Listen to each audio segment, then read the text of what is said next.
In the previous video, we've mentioned that pH is one of the factors which affects enzyme activity. In this video, we'll investigate the effect of pH on the rate of the reaction on amylase practically. First, let's prepare the materials needed for this experiment.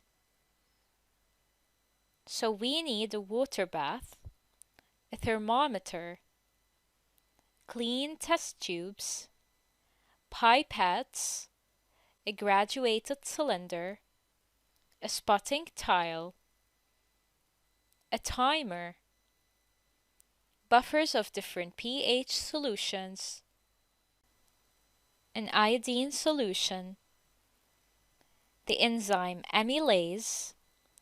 Amylase usually breaks down starch into glucose, and finally the substrate, which is starch.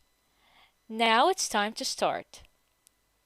So first, we will measure 5 milliliters of amylase, 5 milliliters of pH2 buffer, and 5 milliliters of starch, and put them in 3 different test tubes.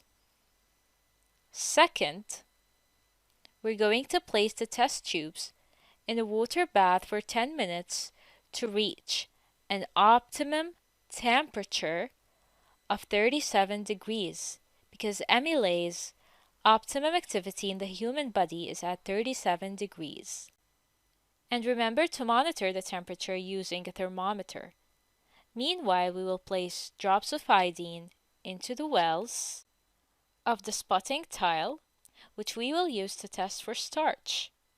As we all know, if starch is present, a blue-black color appears. After the temperature is at 37 degrees, we will transfer all 3 solutions into one test tube and keep the 15 milliliter mixture in the water bath to maintain a constant temperature.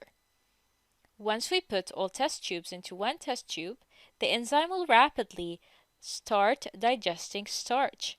So we immediately start a timer and take a sample from the mixture using a pipette at time 0 and place a drop onto the well containing iodine. Then we're going to repeat the process every 30 seconds until iodine stops turning into a blue-black color, indicating that starch will be fully digested. As you can see, the color is becoming lighter as time passes, since starch is being digested. Now we're gonna count the number of the wells, each representing 30 seconds. At pH 2, we have 6 wells. So 6 times 30 equals 180 seconds. Finally, we're going to repeat the steps with different pH buffers. For example, 5, 7, 8, and 10. And we're going to record the results. Now, what are we going to do with this data?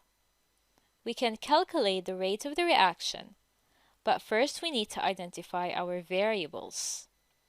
The dependent variable is the time for starch to be broken down.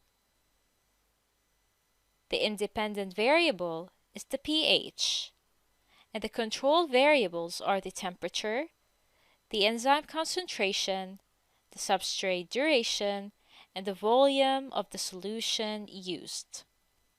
So here's our data. We have a varying range of pH, the time for starch to be broken down, and the rate of the reaction, which is calculated according to this formula, 1 over time. As you can see, for pH 10, we have no reaction, so it will always give a blue-black color, indicating that the enzyme amylase is denatured. Finally, we can plot our results on a graph. So this is the typical pH curve for enzymes.